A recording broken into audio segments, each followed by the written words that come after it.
කලින් එපිසෝඩ් එකේදී අපි දැක්කා රුවට මොන්ස්ටර් එකේ ශරීරය ලැබුණ විදිහ. ඒ කොහොම වුණත් රුවට තවමත් අවස්ථාව තියෙනවා මොන්ස්ටර් එකේ ක්ලෝන් ටෙක්නොලොජි එක යූස් කරමින් ආයෙමත් මිනිස් ස්වරූපයට එන්න. මේ නිසා රුව ඔහුගේ සිරුරෙන් මිනිස් ක්ලෝන් එකක් ක්‍රියේට් කරන්න පටන් ගන්නවා. අනෙක් අතට ඇඩ්කින් එල්ඩර් යින්හයි සහ මේ හෙලෝ යන අය එකතු වෙලා සෙමෙන් HR ඇලියන් සහ වාගෝඩ් වැනි ආරක්ෂක ආයතන අත්පත් කරගන්න කටයුතු කළා. මොකද මුළු ලෝකෙම පාලනය කරන එක තමයි දැන් එයාලගේ එකම ගෝල් එක වෙලා තියෙන්නේ. මේ එපිසෝඩ් එක ආරම්භයේදී අපි දකිනවා ලුවගේ මොන්ස්ටර් ශරීරය ඇතුළත. එතන එනර්ජි සෝර්ස් එක ළඟ ලුවගේ ක්ලෝන් එක තියෙන බිත්තරේ තියලා තියෙනවා. නමුත් මේ බිත්තරය බිඳිලා ප්‍රොසෙස් එක සාර්ථක වෙන්න නම් තව මාස 7-8ක් විතර යනවා. ඒ නිසා ලුවෝ සහ බාබටා ඒ වෙනකන් මග බලාගෙන ඉන්න පටන් ගන්නවා. මේ අතරේ අපි යූෂින්ව දකිනවා.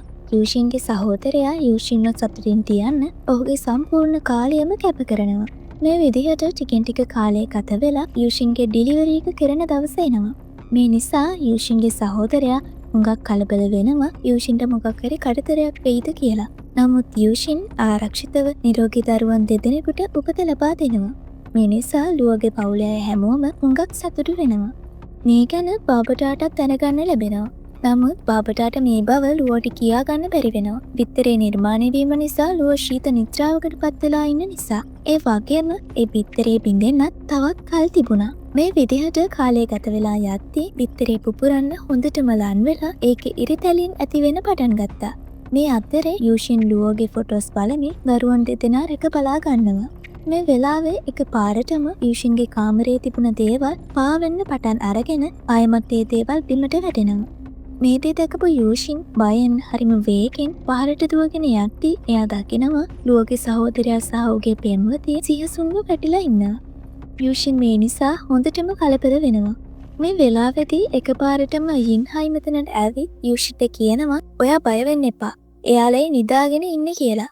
ඒ මොහොතේම ඇට්කිනුත් එතනට එනවා. මේ වෙද්දී ඇට්කින් ගෙදර හිටපු හැම ආරක්ෂක බටයෙක්ම ඝාතනය කරලායි තිබුණේ. යූෂින් ළඟට එන ඇට්කින් යූෂින්ට කියනවා අපි ආවේ වුඩ් ක්‍රිස්ටල් අරගෙන යන්න කියලා. යූෂින් මෙතනදී ඇට්කින්ට කියනවා ටික කාලයකට කලිනුත් එල්ඩර් යින්හයි HR ඇලියන්ස් වෙනුවෙන් සල්ලි දීලා වුඩ් ක්‍රිස්ටල් ගන්න යෝජනා කරා. ඒ වෙලාවෙත් අපි ඒ යෝජනාව ප්‍රතික්ෂේප කළා. මොකද අපි කොහොමදවත් වුඩ් ක්‍රිස්ටල් අපේ රටින් පිටට දෙන්නේ නැහැ කියලා. ඒ මොහොතේ ලුවගේ සෙකියුරිටි රොබොට් එතෙන්ට එනවා. මේ අතරතුරේ යූෂින් දකිනවා නීහෙලුත් මෙතන ඉන්නවා කියලා. මේ නිසා යූෂින් ඇට්කින්ට කියනවා ඔයා ආවත් අර නීහෙලු ස්පිරිචුවල් මාස්ටර් මෙතනට ආවත් අපේ තීරණය තවමත් කලින් විදිහමයි කියලා. ඇට්කින් මේ දේ අහලා කියනවා පේන විදිහට අපිට කතා කරලා මේක විසඳගන්න බැරි වෙයි කියලා. මේ නිසා ඇට්කින් පුටුවක වාඩි වෙලා නීහෙලුට සිග්නල් එකක් දෙනවා. ඊට පස්සේ නීහෙලු එතන තියෙන හැම දෙයක්ම තමන්ගේ ආත්මික ශක්තියෙන් කන්ට්‍රෝල් කරමින් යූෂින්ට කියනවා ඔයා නිකන් සාමාන්‍ය ගෑනු ළමෙක් විතරයි. ඔයාට මේ ස්පෙෂල් දේවල් වලට කිසිම අයිතියක් නැහැ කියලා. නීහෙලුගේ ආත්මික ශක්තිය නිසා යූෂින්ගේ හිසේ වේදනාවක් ඇතිවෙනවා. එතකොටම රොබර්ට් නීහෙලුව නවත්වන්න ඉදිරියට යනවා. නමුත් නීහෙලුව මේ වෙලාවෙදී මෙතනට ලුවගේ අම්මවයි තාත්තවයි කියනවා. මේ නිසා යූෂින්ට ඒ රොබෝව නවත්වන්න සිද්ධ වෙනවා. නීහෙලෝ යූෂින්ට කියනවා මම ඔයාගෙන් ඉල්ලනවා ඔයාගේ රොබර්ට්ව පාලනය කරගන්න කියලා. මොකද මට ඕන නම් මේ හැම කෙනෙකුම ජීවිත එක තත්පරයකින් ගන්න පුළුවන් කියලා. ඊට පස්සේ නීහෙලෝ ඔහුගේ ආත්මික ශක්තියින් එතන ස්කෑන් කරලා වුඩ් ක්‍රිස්ටල් හොයා ගන්නවා. ඔහුට හම්බෙනවා වුඩ් ක්‍රිස්ටල් 18ක් වගේම බොහෝ ශාක ආත්මයන්. මේ නිසා නීහෙලෝ සතුටටපත් වෙලා ඒ හැම දෙයක්ම ඔහු එක ඇදලා ගන්නවා. මේ දේ දැකලා ඇට්කින් සහ එල්ඩර් යින්හයි ගාම්භීර ලෙස සිනහ වෙනවා. මේ වෙලාවේ එල්ඩර් යින්හයි නීහෙලුට කියනවා ලුවෝ නම්බර් 1 ස්පිරිචුවල් මාස්ටර් වුණා. ඒ නිසා ඔහුගේ දරුවන්ට තිබෙන දක්ෂතා තිබුණොත් අනාගතයේදී ඒක ඔබට අනුතරදායක වෙන්න පුළුවන් කියලා. මේ දේ අහලා හොඳටම කේන්ති ගිය නීහෙලු ඒ දරුවන්ව තමන්ගේ ආත්මික ශක්තිය මගින් උඩු තට්ටුවේ ඉඳලා පහළට ගේන්න උත්සාහ කරනවා. එතේ වෙලාවේ යූෂින් නීහෙලුට කියනවා තමුන් මගේ දරුවන්ට අතක් හරි තිබ්බොත් මේ රොබොට්ගේ ඇතුලේ තියෙන රෙකෝඩින්ග්ස් ඔක්කොම ඔටෝමැටිකලි හැමෝටම ලයිව් පේන්න ගනී. ඊට පස්සේ තමුන් තුන්දෙනාගෙන් කාවවත් කවුරුත් නායකයෝ විදිහට පිළිගන්න එකක් නැහැ. හැමෝටම හැංගිලා තමයි ජීවත් වෙන්න සිද්ධ වෙන්නේ. යූෂින් කිව්ව දේ අහලා තුන්දෙනාටම හොඳටම කේන්ති යනවා.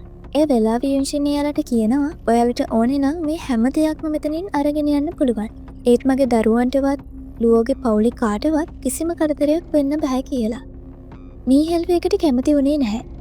නමුත් ඇට්කින් මේ වෙනුවෙන් යූෂින්ට එකඟතාවය පළ කරලා නීහැලු සහ ඉන්නේ සමග එතනින් පිටත් වෙන්න සූදානම් වෙනවා. ඒත් පිට වෙන්න කලින් ඇට්කින් නීහැලුට සිග්නල් එකක් දෙනවා. ඊට පස්සේ නීහැලු ඔහුගේ ආත්මික ශක්තිය යොදාගෙන යූෂින්ගේ මොළයට හානි කරනවා. මේ නිසා යූෂින් සියසුන් වෙනවා. ටික වෙලාවකට පස්සේ යූෂින් ඇස්සරියම දකිනවා එයාගේ නාසයෙන් ලේ ගලනවා කියලා. ඊට පහුවෙනද උදේ ලුවෝගේ පවුලේ අය යූෂින්ව හොස්පිටල් ඇඩ්මිට් කරනවා. ඩොක්ටර් ලුවෝගේ පවුලේ අයට කියනවා යූෂින් ඉක්මනින්ම මිය යන බව. මේ ඩොක්ටර් කිව්ව දේ අහලා ලුවෝගේ පවුලේ අය හුඟක් දුකටපත් වෙනවා. මොකද එයාලට තේරුම් ගන්න බෑ අදිස්සියම මේ හැමදේම වුණේ කොහොමද කියලා. දවස් දෙකකට පස්සේ යූෂින් ආයමත් නිවසට එනවා. ඒත් තවමත් යූෂින්ගේ නහයින් වගේම කටෙන් ලේ කලනවා. යූෂින් එයා හොඳින් ඉන්නවා කියලා අනිත් අයට පෙන්නලා මේ දේ ගැන කාටවත් නොකිය ඉන්න තීරණය කරනවා. යූෂින් ලුවෝගේ අම්මගෙන් ඉල්ලීමක් කරනවා එයාට පොඩි විවේකයක් ඕන නිසා එයාගේ දරුවන්ව ඇවිදින්න එක්කගෙන යන්න කියලා. ඊට පස්සේ යූෂින් තමන්ගේ දරුවන්ව සිපගනිමින් ඔවුන්ව ආච්චිත් සමග පිටතට යවනවා. ඊට පස්සේ යූෂින් තමන්ගේ වෙඩින් ඩ්‍රෙස් එක අඳින්න ගන්නවා. එයා මේ විදියට සූදානම් වන අතරතුරේ ලුවෝගේ ෆොටෝ එකක් දිහා බලාගෙන කියනවා ලුවෝ අපේ වෙඩින් සෙරමනි එක තාම ඉවර නැහැ. ඒත් මම හිතන්නේ නැහැ ඒක දැන් කරගන්න පුළුවන් නේ කියලා. මොකද දැන් මම ඔයා ළඟට එන්නයි යන්නේ. එහෙම කියන යූෂින් ලුවෝ තමන්ගේ ආරක්ෂාවට දුන්න ඒ ලොකට් එක සහිත මාලය පැළඳ ගන්නවා. ඊට පස්සේ යූෂින් සිහිනයක් දකිනවා ලුවෝ ඇවිල්ලා එයාට වෙඩින් රින් එක පලඳවන විදිහ. ඒ දෙන්නගේ වෙඩින් එක සිද්ධ වුණ විදිහ. මේ වෙලාවෙදී එකපාරටම යූෂින් කාමරේ ඇඳ උඩට වැටෙනවා. මේ අතරේ අපි දකිනවා අර පිටතරේ. ඒක මේ වෙලාවෙදී බින්දිලා යනවා. ඒක ඇතුලේ ලුවෝගේ ශරීරය සූදානම් වෙමින් තියෙන්නේ. බබාටායේ ප්‍රොසෙස් එක සිද්ධ වෙන විදිහ එළියෙන් ඉඳන් ස්ක්‍රීන් එක කරහා නිරීක්ෂණය කරනවා. ප්‍රොසෙස් එක 100%ක් අවසන් වුණ වෙලාවේ බබාටා සතුටින් ලුවෝට කියනවා දැන් ඔයාගේ මොන්ස්ටර් ශරීරය ඔයාගේ එනර්ජි සෝර්ස් එකට යවලා හුමන් බොඩි එක පිටතට ගේන්න කියලා. එතකොට ඔයාගේ ශරීරය හුවමාරු වේවි. ඔයා ආයෙමත් මිනිසෙක් බවට පත් වේවි. මේක අහලා ලුවෝ බබාටා කිව්ව විදිහටම හැමදේම කරනවා. ඔහු මොන්ස්ටර් ශරීරය එනර්ජි සෝර්ස් එක වෙත යවනවා. එන්පසු ඔහු තමන්ගේම සිරුරෙන් ආයෙමත් අවදිගෙනවා. තමන්ව ආයෙමත් මුල්ලාකාරයට දැකීමෙන් ලුවෝ හුඟක් සතුටු වෙනවා. ලුවෝ බබාටාට කියනවා මගේ එනර්ජි සෝර්ස් එක තවමත් මගේ සිරුර ඇතුලේ තියෙනවා. ඒක මගේ මිනිස් ශරීරයට සහාය වෙනවා.